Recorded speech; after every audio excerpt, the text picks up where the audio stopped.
आज दोपहर को एयर इंडिया की फ्लाइट संख्या AI 171 दुर्घटनाग्रस्त हुई और कई पैसेंजर इसके अंदर हताहत होने की संभावनाएं हैं। इस घटना से पूरा देश क्षुब्ध है और पूरा देश एक साथ पूर्ण संवेदनाओं के साथ जो दुर्भाग्यपूर्ण हादसे में पैसेंजर हताहत हुए हैं, इनके परिजनों के साथ खड़ा है। सबसे पहले मैं भारत सरकार, गुजरात सरकार, भारत सरकार के प्रधानमंत्री जी और गुजरात सरकार की ओर से भी जो लोग हताहत हुए हैं, इनके परिजनों के प्रति गहरी संवेदना व्यक्त करता हूं। 10 ही मिनटों में हादसे के भारत सरकार के पास सूचना पहुंची। तुरंत ही मैंने मुख्यमंत्री जी, यहाँ के गृह मंत्री, होम डिपार्टमेंट के control room, civil aviation department, civil aviation मंत्री, सभी से संपर्क किया। प्रधानमंत्री जी का भी तुरंत ही फोन आ गया और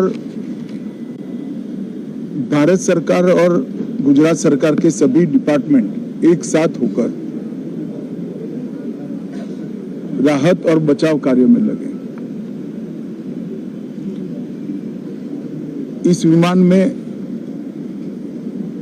कुल मिलाकर 230 यात्री देश के और विदेश के और 12 क्रू मेंबर सवार थे।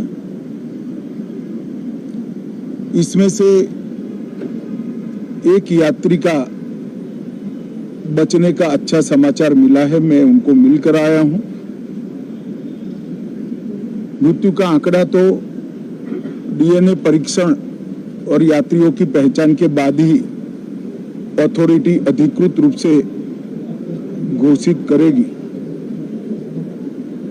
मगर जो यात्री बचा है उसको मैं मिलकर आया हूं। घटना के तुरंत बाद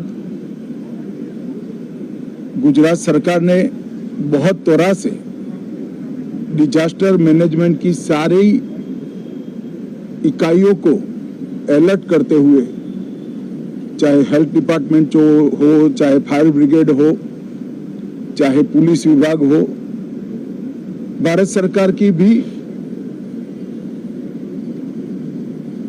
CAPF को संपर्क कर सभी ने एक साथ मिलकर राहत और बचाव का कार्य चालू किया। मगर 1.25 लाख लीटर ईंधन विमान के अंदर ही था और लगभग गर्मी, तापमान इतना ऊंचा हो गया कि किसी को बचाने की मौका ही नहीं मिला। अब मैं घटना स्थान पर भी जाकर आया हूं। सारे यात्रियों के मृतदेह को बाहर निकालने का काम लगभग समाप्त हो चुका है। जितने यात्रियों के परिजन यहां पहुंच चुके हैं, वो सबका DNA लेने की कार्यवाही भी 2-3 घंटों में समाप्त हो जाएगी। विदेश में जिनके परिजन हैं, उनको सूचना देने की कार्यवाही समाप्त हो चुकी है और जैसे ही पहुंचते हैं उनके भी DNA सैंपल लिए जाएंगे और मृतदेहों की पहचान के लिए जितने मृतदेह मिले हैं, इनके भी DNA सैंपल लेने की कार्यवाही समाप्त हो चुकी है।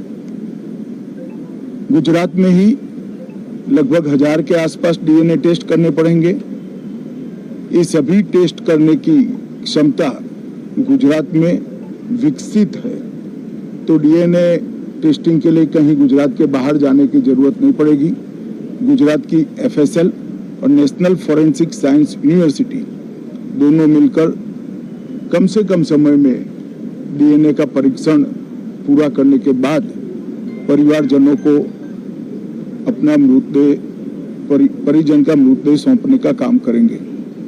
उनके रहने की सुविधा, उनकी सांत्वना की सुविधा, जिनको मेडिकल प्रॉब्लम ट्रॉमा के कारण हुए इनकी मेडिकल की सुविधा, ये सारी व्यवस्था बहुत सुचारू रूप से हो चुकी है।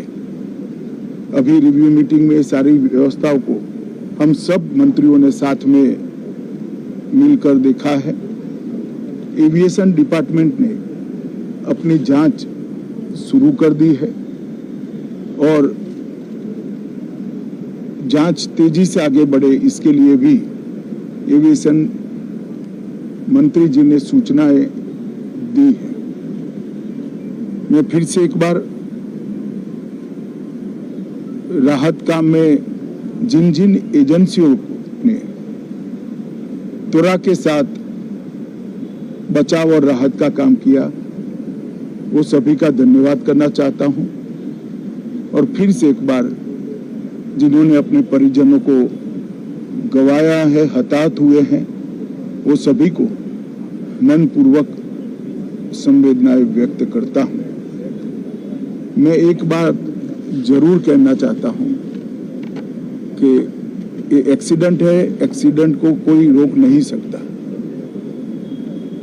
परंतु 365 दिन 24 घंटा इस तरह की घटना के लिए प्रशासन का जो अलर्टनेस है उसकी कसौटी उसी वक्त होती है जब ऐसी घटनाएं होती है। और आज गुजरात के डिजास्टर मैनेजमेंट की तैयारियों का एक प्रकार से दुर्भाग्यपूर्ण तरीके से मगर कसौटी हुआ और बहुत त्वरा के साथ यहाँ पर काम किया गया, वो पूरे देश के मीडिया के सामने और परिजनों के सामने भी आया है। अंत में मैं फिर से एक बार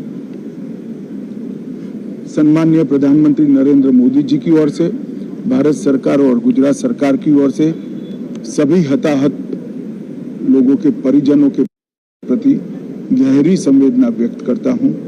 धन्यवाद।